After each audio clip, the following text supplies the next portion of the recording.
It's Tuesday, April 7th. We're in the Tom Baker Room of the City County Building. This is the Bismarck-Burleigh Commission's meeting. It's 4 o'clock. I think I said that earlier. We'll call the meeting order if we can call roll. Administrator Tomanek? Here. Auditor Splonskowski? Here. Mayor Schmitz? Here. Commissioner Bakken? Here. Okay. Everyone's here. It is time for public comment. Anyone who wishes to speak to an item at last month's meeting or the agenda this month, please come forward. Seeing no one rising from their chair, and I don't hear anyone online, I'll just close public comment for this meeting. Third item is consideration of approval of the minutes from last month. Move to approve. Second. Any discussion? Hearing none, we'll call roll. Auditor Splonskowski? Yes. Mayor Schmitz? Yes. Commissioner Bakken? Yes. Administrator Tomanek? Yes. Next item is to receive an update on the Provident Life Building renovation project, just so we have timelines from our standpoint. So I don't know who. I got you. Okay, thank you. Everything is still on schedule. It's also on the Burleigh County website, the Provident remodel, so you can watch the timeline, the pictures. We did meet with Jason Tomanek, and we will need one more year of lease rent for this facility, as well as one more year of the IT contract. And again, we're still on track for the end of 2027 for completion. Okay, I guess that's probably the reason we needed to know mostly is whether we are earlier than 2027 or not, so. Yep, still on track. Okay. Jason, do you have any questions? Commissioner Bakken, any comments? No, construction's going great. We are going to start moving, and actually a different agenda item, but we're going to start moving some departments over into the Provident building in the very near future. So things are on track, and appreciate the City of Bismarck's latitude as we get settled. Okay, all right. Well, thank you for that. Next is the Public Health 2027 budget discussion, or it's on the agenda because we have obviously the commonality of that. And we're going into budget season, as is the county, so we're just starting the process. I don't know where the county sits and what their desires are, and so we can plan for public health on our side. So I don't know if So as of right now, and without speaking for the entire commission, we're still committed to the 25%. I don't see that number growing, but you know, anything's open up for discussion. So Commissioner Munson can bring that forward to the county commission as we get into our budget process. But to the best of my knowledge, we're still committed to the 25% going forward. all right, so basically the same as we are this year. Correct. Status quo. I'm looking back at public health. Any concerns with that? Are you good with that, Renee?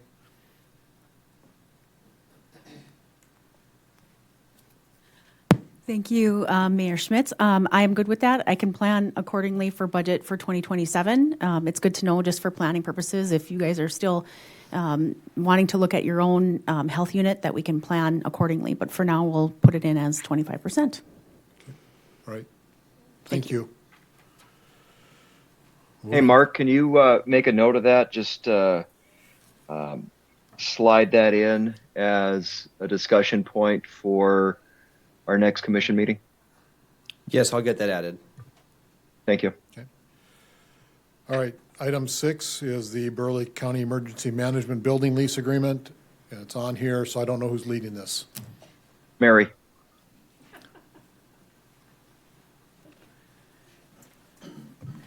So as we move forward with the Provident remodel, some floors are being returned back to us in a month or so.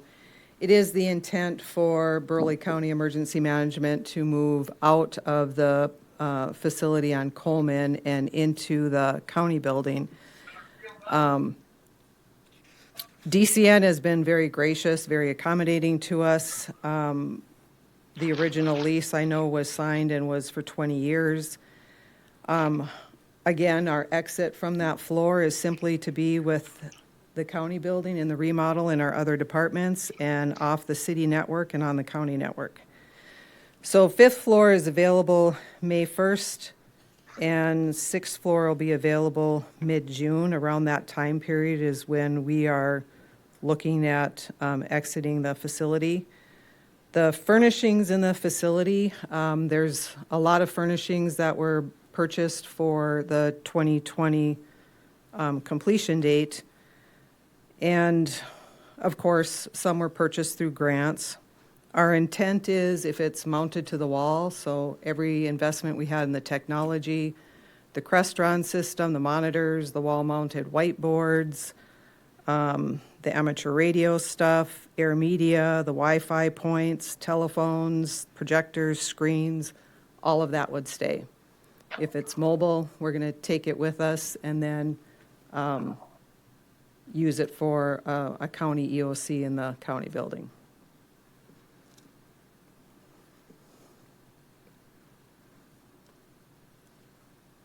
Okay.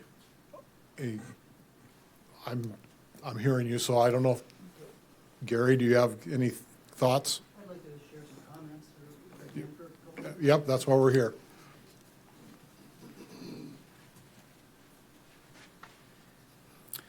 I suppose just to touch on just a couple of items, as far as what's portable, the tables and chairs, for example, I'll just talk about the tables and chairs. They're all purchased with 2017 Homeland Security grant funds, 100% funded, zero cost to the city, zero cost to the county.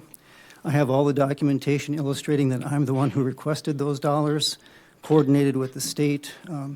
Deb is sitting here. I've got the emails that illustrate that I'm the one who reached out to the state. I've also got the email that explains the technical reason why the state opened up an existing county grant just out of convenience. So my take on it is to claim that equipment, which has a purpose of that shared EOC, and when you look at the number of tables, chairs, whiteboards, and you look at even the cost share, 75-25, all of that, it just points to the fact that equipment and supplies really belong to the city of Bismarck from just a common sense perspective. There is a technical issue. I've got the emails that, and I'd be glad to even I know Splonskowski's the only one here from the county, but hang on a second. So I've got this many emails that demonstrate that I'm the one who requested the funding, the grant funding, that I'm the one who coordinated with Deb, who is sitting here, shared the information that she needed, provided all of that. The email communication from Deb is in here that it explains why she opened up a Burleigh County grant. It had nothing to do with all of this, tables, chairs, and whiteboards being county property. I think, to be blunt, I think it's misleading to refer to it as county property. I saw the list that she shared. I've got a breakout of the same list. Bakken's not here in person, but I'll hand a copy here to Splonskowski.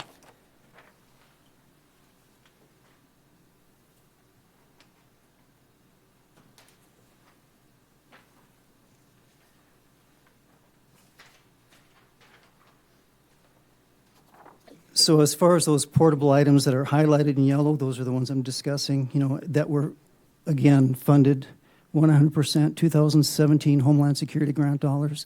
And again, I've got the emails that demonstrate that not only am I the one who requested those, but I'm also the one who coordinated and requested meetings with Mary to get this stuff identified, purchased, do all of the requesting of quotes. Now, there is some equipment on here that is, specifically purchased with Burleigh County funds that I'm not suggesting otherwise, but at the bottom of the list, it shows, for example, a total of $142,000 for the county. When you take out the Homeland Security grant funds, which are 100%, not to mention that should actually be on the city side versus the county side.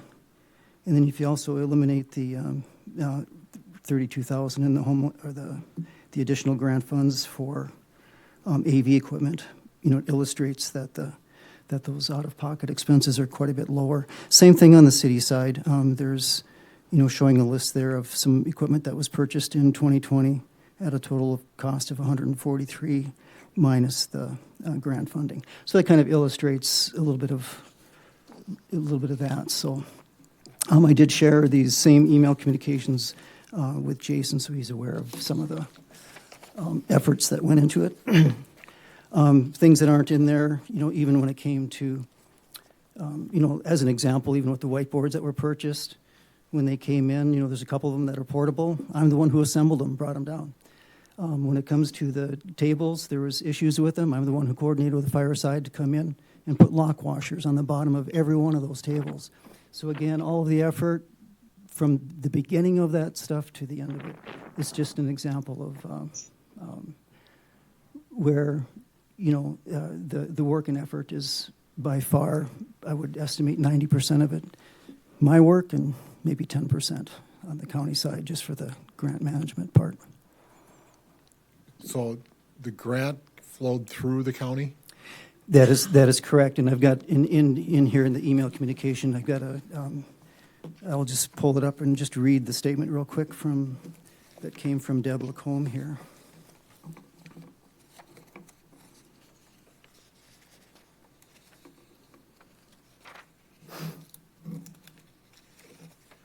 And that was both grants? Well, not. the grants for the AV equipment, those were pretty distinct. There was grant money that went to the city. There was grant money that went to the county. So that AV equipment is pretty distinct. But like Mary said, they're not interested in taking that because it's mounted, and it would be difficult to take it. Not only that, it'd probably almost be worthless to take it because you'd have to try to figure out how to reassemble it and make it work, and it'd probably be more cost than it would be worth to the county to take that equipment. Okay. But so basically, it's just a one-paragraph thing, so I'll just read it. From Deb Lacombe to me with a CC to Mary. She says, we don't have enough funding for the AV system. She's talking about a different grant. I'll get back to you later today with a dollar amount for the rest. Remember not to purchase before we award, and that you will need to get quotes for any purchases over 10 grand. Again, this email is from Deb directly to me, CC to Mary. She says, I will reopen the Burleigh County Award and add the funding into that and just have ROX, short for Roxanne, issue an amended award. It has to do with restrictions the feds have placed on us due to COVID. So basically, it's just an explanation that opening up the county grant was just out of convenience or what they needed to do at the state side to help manage this grant. So, and again, there's some work associated with grant management, so I'm not writing that off. But again, I'm just pointing out that normal procedures would have put this grant for the portable tables, chairs, and whiteboards into a city grant in normal standard operating procedures. But there was just an exception or a need to reopen the county grant. And I don't know, Deb, if you wanted to provide any additional comments on that, but that's basically all I'm illustrating here is that from a common sense perspective, that stuff is. Okay. All right. Any questions? Go ahead if you anybody else. I don't at this point in time. I'm just trying to understand. Commissioners or Auditor Sponskowski. Yes, so, Mary, do you have this list as well?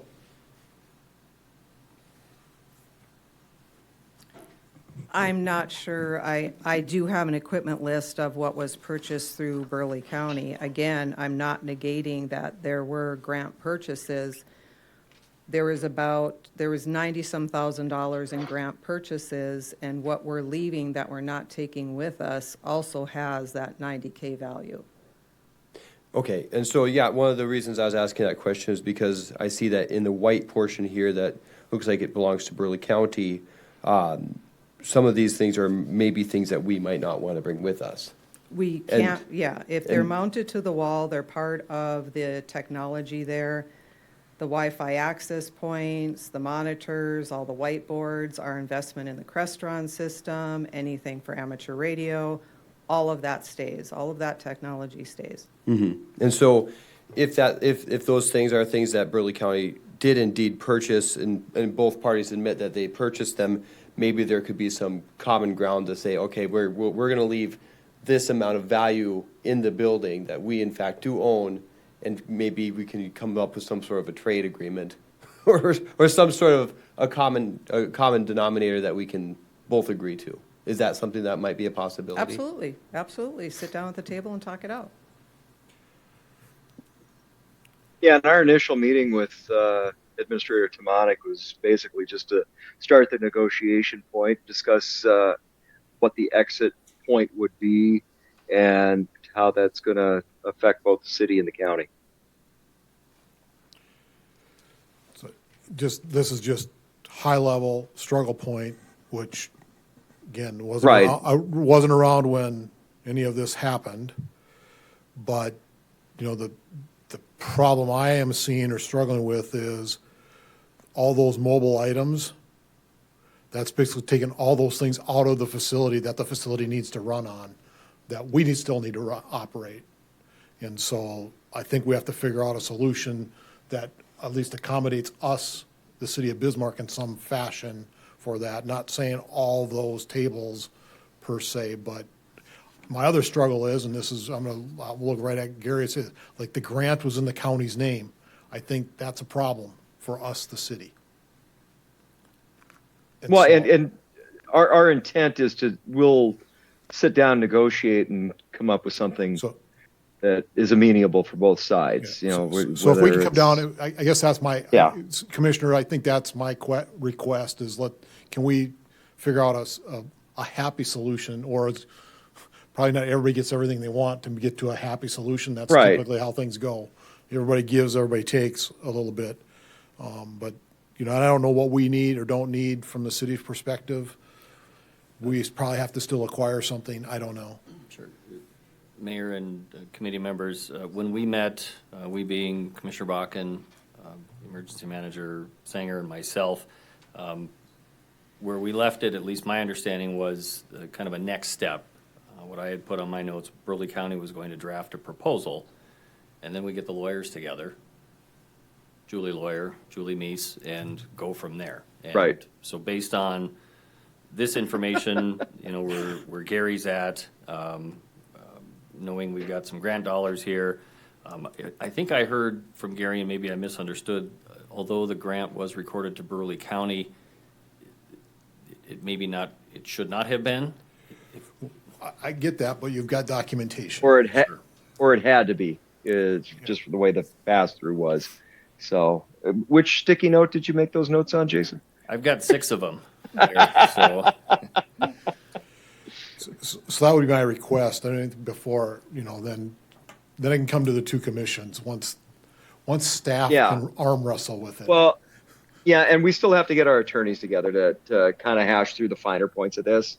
So this is on the agenda to kind of operational awareness so that everybody's working towards the same page. But with Julie's schedule and your city attorney's schedule, I don't believe they've had an opportunity to get together on this yet. So no, Commissioner Bakken, the victim witness fees, the coordination, that was on your agenda last night. I believe that topic predated this one. So now that I Right, believe has right. been remedied, now we can probably add this one to the front burner for the attorneys to take a look at.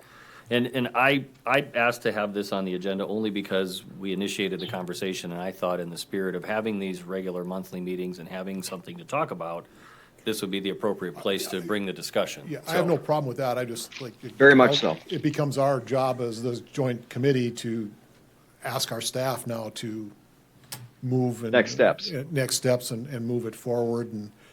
and realize that, you know, I understand what Gary was saying. I get that, you know, he may have led the grant process, but we have to follow the legal path of things too. And if we can negotiate, as long as we aren't violating a grant award by having equipment shift from one entity to another, you know, I think we have some flexibility then.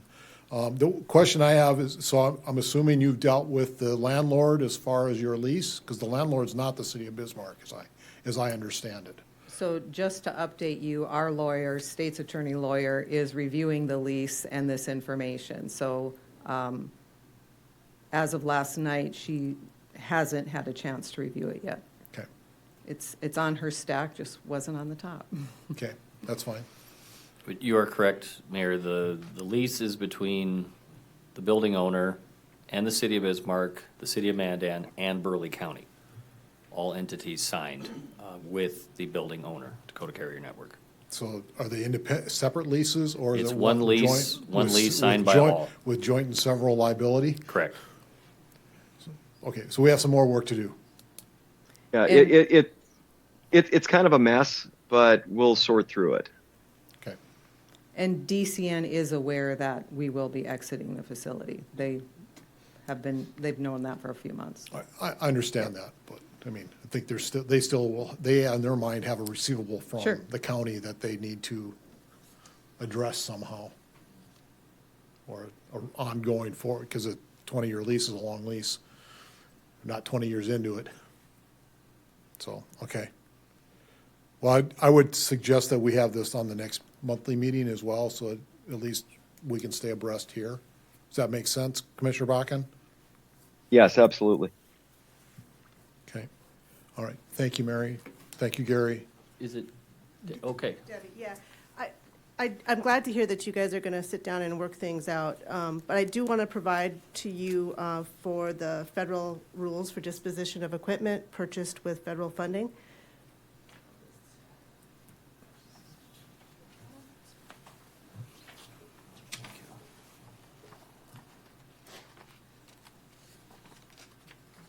So from our standpoint, we're mostly concerned with equipment that has a fair market value of $5,000 or more. So if you do end up deciding to sell any of that equipment, if you sell it for more than $5,000, there are some disposition rules that have to be followed. We have to inform the federal government, that type of thing. Any item that's has a fair market value under $5,000, the federal government essentially says that that's yours. And you don't have to provide any additional information to the federal government once you dispose of it. So just wanted to give you those rules so that as you guys are sitting down with your lawyers and talking it through, you have the information that you need. What about Okay. equipment that's potentially abandoned? So essentially what's going to happen, if you look at the disposition rules, is that you have, you can transfer title of that equipment over to another federal or another government entity. So Burleigh County, for the stuff that Burleigh County has that they're going to abandon, essentially, as you're saying, they will just transfer title. They can transfer title to the city of Bismarck. Assuming the Yep. city of Bismarck wishes Or- to assume that. Right. And then, and vice versa. The stuff that Okay. city of Bismarck purchased, if they don't want it, Okay. they can actually transfer it At to least there's Burleigh a County. path forward on that. I mean, I guess, because Yep. that to me is maybe where some of the potential fair market value items exist, because once you get to tables and chairs, piece by piece, They're under that $5,000 value. Yep. and So, they've got age on them, and so used office furniture, after it's been put in the office for one day, tends to drop in value. just like a car, right? Yep. Yeah, so, okay. Okay. Any other questions for me? So- Your name for the record, Oh, sorry? Debbie Lacombe. Thank you. You're welcome. All right, thank you. Is there any other discussion on this topic? Hearing none, then, is there any other business for the good of this committee or commissions committee? Chair, I do want to bring up one piece that we're kind of working towards on the county side. Out of our meeting last night, we kind of had to pivot a little bit, but discussion point being with UTV ordinances for Burleigh County. Now we're working through some some issues that have arrived with private landowners, some damage to the properties, what that looks like. The long-term solution is actually getting a trail system in. So where we're working with the state right now, and it's a private group that is putting together a riding club for the purpose of tapping into state dollars for a trail system. That trail system will be close in to the city of Bismarck. So at some point, I think it would behest us to engage the city of where some of those trails may potentially be advantageous to transverse the city of Bismarck from north to south and going to the east, as it lays in with that local system that we're looking at putting in to Burleigh County. Bigger picture is the state needs to step up and establish a statewide trail system, but it's that connectivity in close to Bismarck where we've been having the problems. So there may be an opportunity to work with the city in the future of some of the places that the city may want to address transversing the city with some sort of a trail system for UHV ridership. Okay, thank you. I think we can at least put it on our radar. Look forward to how you progress with your process. Thank you. Okay, any other business? If not, we stand adjourned. Thank you, everybody.